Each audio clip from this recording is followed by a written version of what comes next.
सम्पूर्ण आदरणीय दाजुभाइ दिदीबहिनीहरू, करिब 5 महिना अगाडि सरकारले जबरजस्ती एउटा मुद्दा लगाएर मलाई यहीँबाट उठाएर दिएर गएको छ।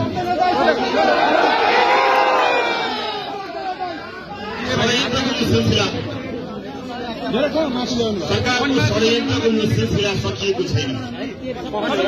मैले कुनै दिन पनि हार मानेको थिइनँ, छैन हार मान्ने अवस्था। जुनसुकै परिस्थिति सामना गर्नको निमित्त यो राजनीतिको मैदानमा आएको मान्छे जतिसुकै आक्षेप लागोस्, जुनसुकै तराजुमा बसेर आफूलाई तौलनमा तयार गरेर बसेको मान्छे। यतिखेर म माथि देशका विभिन्न जिल्लाहरूमा मुद्दामाथि मुद्दा लगाइएको छ। सरकारले आफूले गर्न सक्ने जति, हुन सक्ने जति जोड बल लगाएको छ। के भयो के भएन मैले भन्न पर्दैन। कतिपयले भन्ने गर्छन् केही न केही नभएको भए तपाईँ त्यत्रो धौडी लिन्थ्यो त, अदालतले भनेर केहीले भन्ने गरेका छन्। अदालतको प्रारम्भिक आदेशलाई समेत अपव्याख्या गरेर अपमान गर्ने काम गरिरहेको मैले सुनिरहेको छु। म यति भन्न चाहन्छु, तिमीहरूको 2 तिहाईको सरकारले मलाई जिउँदै छोडेको छ, यही नै मेरो जित हो। शरीरमा एक थोपा रगत नहुन्जेलसम्म यो लुट तन्त्रको विरोधमा उभिनेछु। चाहे जतिवटा मुद्दा लगाउनु छ लगाऊ, ज्यान मार्नु छ। मैले मेरो व्यक्तिगत जीवनका लागि कहिल्यै केही मागेको छैन, माग्नेवाला पनि छैन। मलाई थाहा छ यदि म राजनीतिमा हुन थिएँ भने मैले यो दुःख खेप्नुपर्ने पनि थिएन। र यसलाई लोकतन्त्रको आडमा, गणतन्त्रको आडमा, संघीय लोकतान्त्रिक गणतन्त्रको आडमा लुटतन्त्र मच्चाइरहेकाहरूलाई खबरदारी गर्न रवि लामिछाने कहिले पनि पछि हट्दैन। म प्रक्रियालाई सम्मान गर्दछु। मैले सोचेको थिएँ केही समय अझै विश्राम गरौं, केही समय शान्त बसौं, किनभने पार्टीका साथीहरूले जिम्मेवारीपूर्वक आफ्नो बलबुतोले भ्याएसम्म काम गरिरहनु भएको छ। मलाई लागेको थियो शान्त बसौं, अझै प्रक्रियालाई सघाउँ।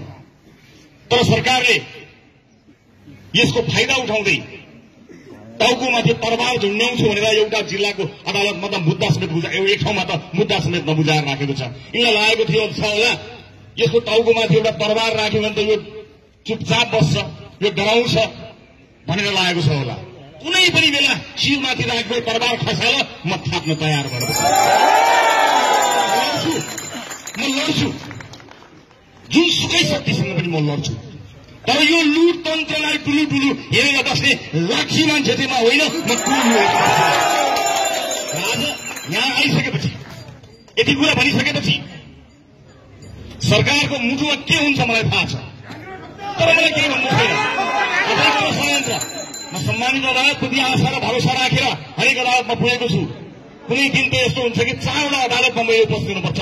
तपाईँ अन्दाज गराउनु होला यो एउटा मान्छे एकै दिन बिहिबारको दिन 4-4वटा अदालतमा कसरी उपस्थित हुन्छ होला, कहाँ चाहिँ वकिलहरू पठाउँछ होला, कसरी सम्भव छ होला। तर होस् जे हुन्छ होस्, थप केही मुद्दा लगाउन बाँकी छ भने पनि लगाओस् सरकारले।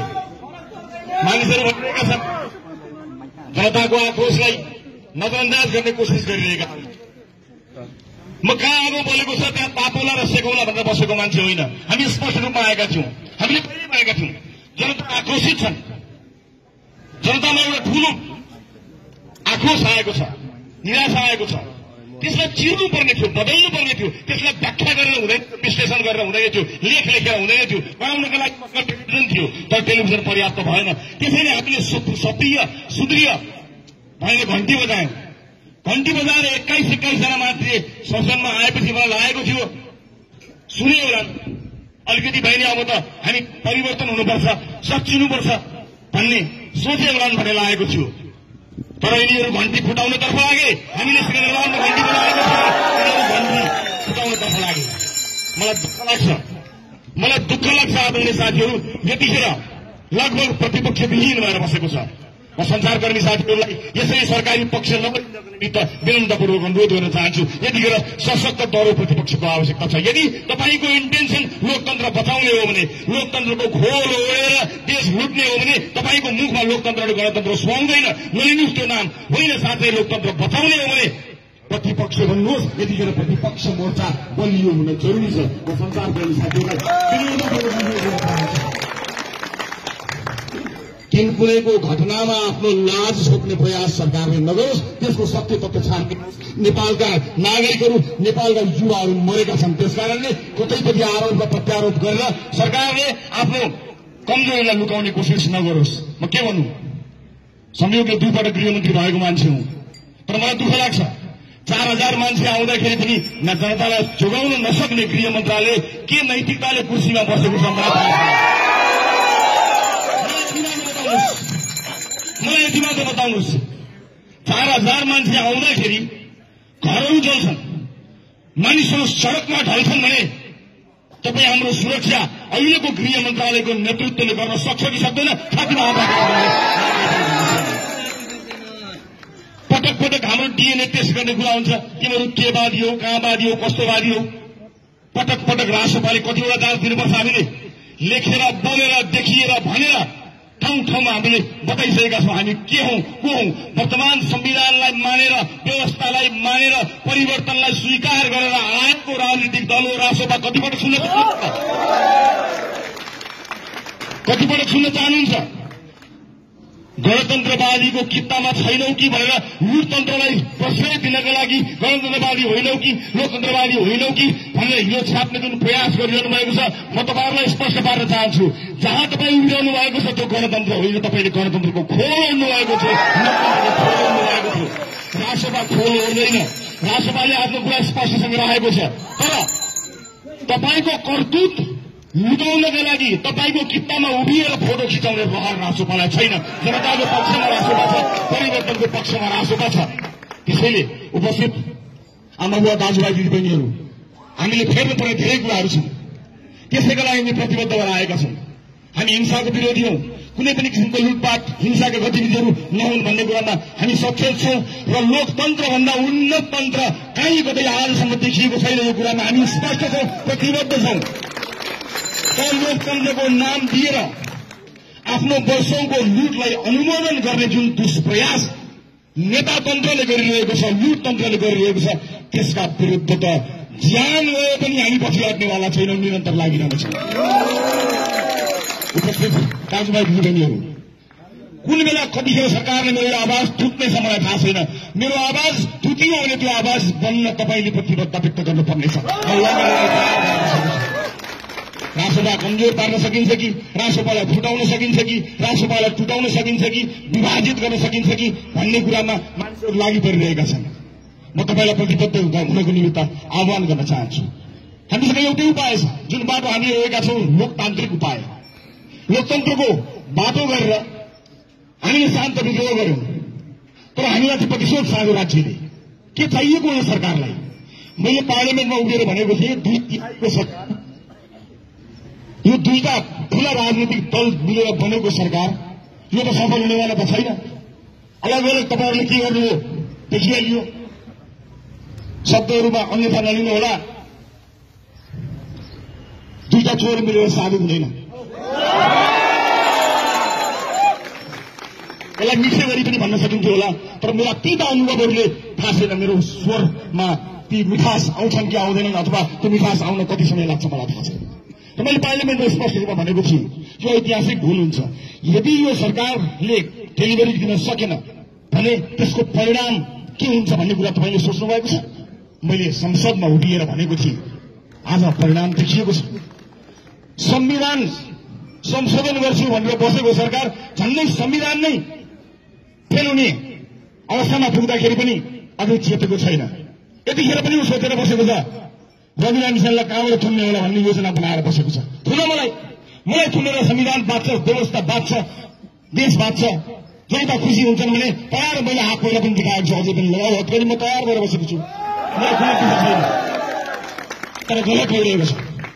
जो व्यवस्थाप्रति प्रतिबद्ध भएर आएको छ, जसले परिवर्तनलाई स्वीकार गरेर आएको छ, त्यसमाथि यो किसिमको अन्याय र अत्याचार जुन सरकारले गरेको छ, सड़कमा उभिएको आक्रोश राजालाई विश्वास गरेर आएको आक्रोश मात्र होइन, यिनीहरूले दण्डित गर्नुपर्छ। जसले दण्डित गरे पनि हुन्छ भनेर आएको।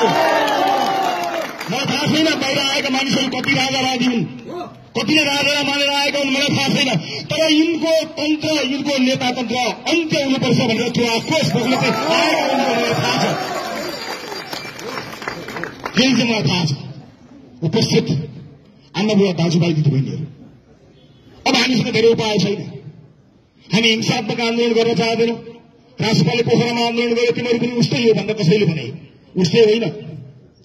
मानवाधिकारवादीहरूले आएर मलाई भनेका थिए तपाईहरूले गर्नुभएको आन्दोलनबाट पोखरामा एउटा पाठ पनि छैन, यस्तो पो आन्दोलन। तर घुसपेट भयो हाम्रो आन्दोलन पनि हामीले देख्यौं। जुन दिन अदालतमा मुद्दा बुझायो हाम्रो पार्टीले विज्ञप्ति निकालेर भन्यो अब कुनै पनि आन्दोलन नगर्नु होला, किनकि सरकारको हातबाट अब अदालतमा गएको छ, हामीले अदालतलाई सम्मान गर्छौँ भनेर भनेका हौं। तर यिनलाई त्यो पनि रुचेन। के रुच्छ यिनीहरूलाई? व्यवस्थाको पक्षमा बसेर निर्वाचनका माध्यमबाट 21 जना सांसदहरू लिएर आउँदा यिनीहरूलाई रुचेको छैन, पचेको छैन। मैले धेरै कुरा भन्नु छ, तर म चितवनका जनता मार्फत केही कुरा भन्न चाहन्छु। मलाई आज यति मात्र बोल्ने अनुमति दिनु होला। मैले चितवनलाई बताउनु छ, चितवनले मेरो लागि दुई पटक असुर ग्यास लाठी खाएको छ, टाउको फुटाएको छ, रगत बगाएको छ। मेरो लागि परिवर्तनका लागि चितवनले एउटा लहर ल्याएको छ। 21 जना सांसद विभिन्न ठाउँबाट जितेर ल्याए तापनि त्यो श्रेय चितवनलाई दिँदाखेरि कसैले चित्त नबुझाउनु होला, किनकि यो दुई क्रान्तिको सुरुवात चितवनले गरेको।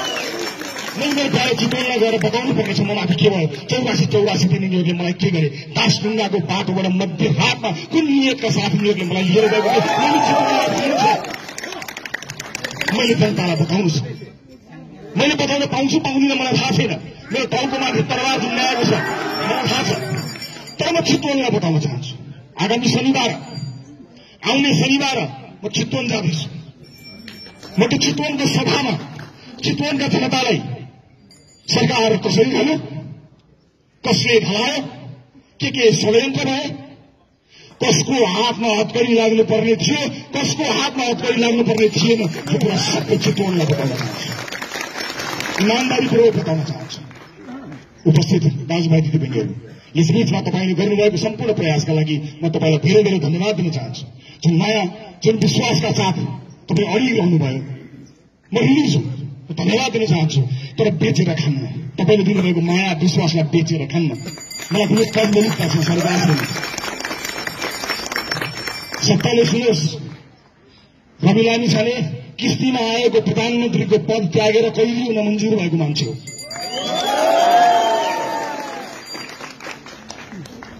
व्यक्ति जित्ने ठुलो कुरो होइन। मसँग एउटा विश्व रेकर्डको सर्टिफिकेट पनि छ। प्रधानमन्त्रीको घरको सर्टिफिकेट भएर सिंहदरबारमा एउटा फोटो टाँसिन्थ्यो होला। त्यसले के फरक पर्छ? त्यसले फरक पर्दैन। फरक पर्नको लागि तपाईँ हामीले जुन अभियान सुरु गरेका छौं त्यसलाई टुङ्गोमा पुर्याएपछि मात्र फरक। यस पटक साथी हो, मैले ज्यानको माया मारेको छु। तपाईँको पदको लोभ गर्नुभयो भने तपाईँलाई र मलाई पाप लाग्छ। मैले ज्यानको माया मारेको छु। यिनका बिचौलिया मैले नदेखेको, नचिनेको, नसुनेको होइन। यिनीहरूसँग शिर झुकाएको भए म सायद मन्त्री पनि हुन्थ्यो होला, प्रधानमन्त्री पनि हुन्थ्यो होला, सरकार पनि ढल्दैन थियो होला। तर ज्यान जाँदा यिनको लागि शिर झुकाउँदिन, शिर झुकाउँदिन। अब यिनले मलाई गर्न बाँकी भनेको गोली हान्ने हो, म तयार छु। यसै पनि बीच सड़कमा एकजना मान्छेलाई गोली हानेर मारेको पापी सरकार होइन अस्ति भर्खरै। त्यो नियतले मलाई मध्यरातमा ढिसिङको तिरैतिर दासढुङ्गा हुँदै लिएर गयो। मेरो परिवारलाई, मेरो वकिललाई कसैलाई थाहा नदिकन लुकाएर मध्यरातमा के नियतले मलाई उठाएर लिएर गयो, सबैसँग जग जाहेर छ। त्यसैले कुनै पनि हालतमा यो अभियानमा लोभ लालचमा लाग्नु होला। एकपटक हामीले त्याग गर्ने हो। यो त्याग भनेको ज्यान जाने त्याग होइन। राष्ट्रपालले कसैको ज्यान लिने खालको न आह्वान गर्छ न कुनै इसारा छ। तपाईहरूले एकपटक योग्य मान्छेहरूलाई ल्याएर आजको सदनमा रासोपा हटाउनुहोस्। त्यो सदन हुँदैन। रासोपा छ, त्यस कारणले सदन भएको कल्पना गर्नुहोस्। एकपटक म तपाईँसँग केही पनि माग्दिनँ।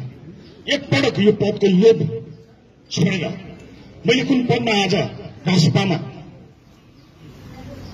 आफू आसीन भए भन्ने कुरालाई बिर्सिएर आउने चुनावमा 101 उम्मेद्वार उठाउनका लागि प्रतिबद्ध बन्नुहोस्। हामीले उम्मेद्वार उठाउनुमा हामीले गल्ती गरेनौँ भने जहाँ उठ्यो त्यही जित्छौँ, कहीँ हार्दैन। यदि त्यसका लागि मैले उम्मेदवारी नदिएर मभन्दा योग्य मान्छेलाई चुन्नुपर्छ भने म तयार छु। 1 नम्बरमा म तयार छु, म छोड्न तयार छु।